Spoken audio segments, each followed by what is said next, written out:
Vijay Deverakonda's family star movie review. సినిమా family emotional love story.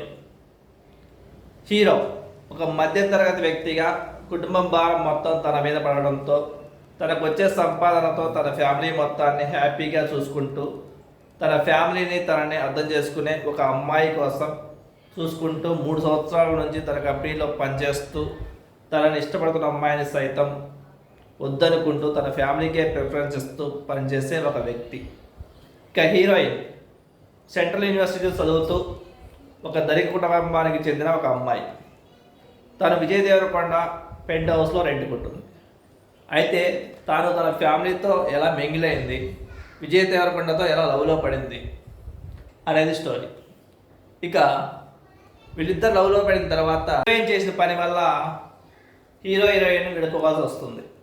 అసలు heroine చేసిన పని ఏంటి, హీరోయిన్ చేసిన పని వల్ల హీరో ఎందుకు తన లైఫ్ స్టైల్ చేంజ్ చేసుకోవాల్సి వచ్చింది, చేసుకునే క్రమంలో తనకు ఎదురైన సంఘటనలు ఏంటి, మళ్ళీ తన లైఫ్ స్టైల్ చేంజ్ చేసుకొని ఒక పెద్ద కంపెనీకి వెళ్ళిన తర్వాత అక్కడ ఏం జరిగింది, అక్కడ మృణాల్ ఠాకూర్ ఎందుకు ఎదురైంది, మృణాల్ ఠాకూర్కి విజయ్ దేవరకొండ మధ్య ఏం జరిగింది, తిరిగి వాళ్ళిద్దరు ఎలా కలుసుకున్నారు అనేదే స్టోరీ. సినిమా మొత్తం కూడా ఫ్యామిలీ ఎంటర్టైనర్, అంటే ఫ్యామిలీని బేస్ చేసుకొని చూశారు.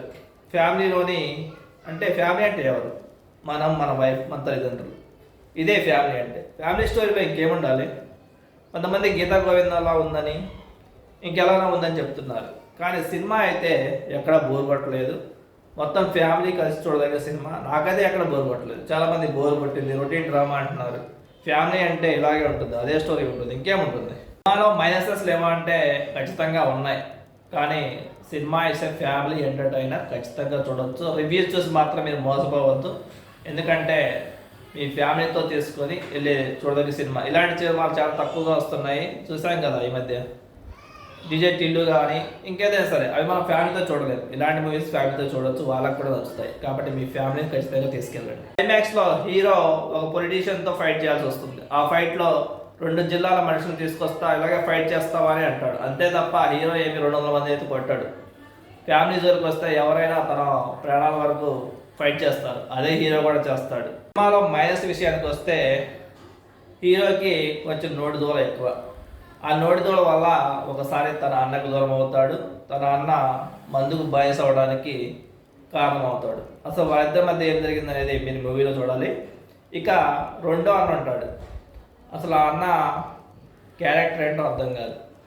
ఏదో కంపెనీ పెట్టడానికి ఫైనాన్షియల్ సపోర్ట్ కావాలంటే హీరో చేస్తాడు. అతను ఏం చేస్తున్నాడు అనేది మాత్రం అసలు చూపించరు. మొత్తం హీరోనే బాధ్యత మీద పడిందన్నట్టుగా చూపిస్తూ ఉంటారు. సినిమా హైలైట్స్ విషయాలు చెప్పుకుంటే సినిమాలో విజయ్ దేవరకొండకి బామాకి మధ్య వచ్చే సీన్స్ బాగుంటాయి. అలాగే సినిమాలో కామెడీ ఎంటర్టైన్మెంట్ కూడా బాగుంది. ఇక మ్యూజిక్ కూడా, ముఖ్యంగా ఫైట్లు వచ్చేటప్పుడు బ్యాక్గ్రౌండ్ మ్యూజిక్ అయితే అదిరిపోయిందని చెప్పొచ్చు. ఇక సినిమాలో సాంగ్స్ కానీ, మొత్తానికి సినిమా అయితే క్లీన్ ఫ్యామిలీ ఎంటర్టైనర్. ఫ్యామిలీకి అయితే ఖచ్చితంగా నచ్చుతుంది. యూత్కి నచ్చకపోవచ్చు, ఎందుకంటే మన వాళ్ళకి మసాలా ఉండాలి కాబట్టి. చాలామంది అంటున్నారు సినిమాలో ఏం లేదు, రొటీన్ ఫ్యామిలీ స్టోరీ అని. ఫ్యామిలీ స్టోరీ అంటే ఇలాగే ఉంటుంది, ఎమోషన్స్ ఉంటాయి. అవే సినిమాలో చూపించారు. సినిమా ఫ్యామిలీకి అయితే ఖచ్చితంగా కనెక్ట్ అవుతుంది. ఈ వీకెండ్ మీ ఫ్యామిలీతో ఖచ్చితంగా చూడండి, అందరికీ నచ్చుతుంది. దర్శకుడు పరశురామ్ ఒక ఫ్యామిలీ స్టోరీని ఎంతవరకు ఎంటర్టైన్మెంట్ గా తీయగలడో అంత అద్భుతంగా తీశాడు. మ్యూజిక్ డైరెక్టర్ ముఖ్యంగా ఫైట్ సీన్స్ లో బ్యాక్గ్రౌండ్ మ్యూజిక్ అదరగొట్టాడు. ఫ్యామిలీతో చూడదగిన complete super good feel movie.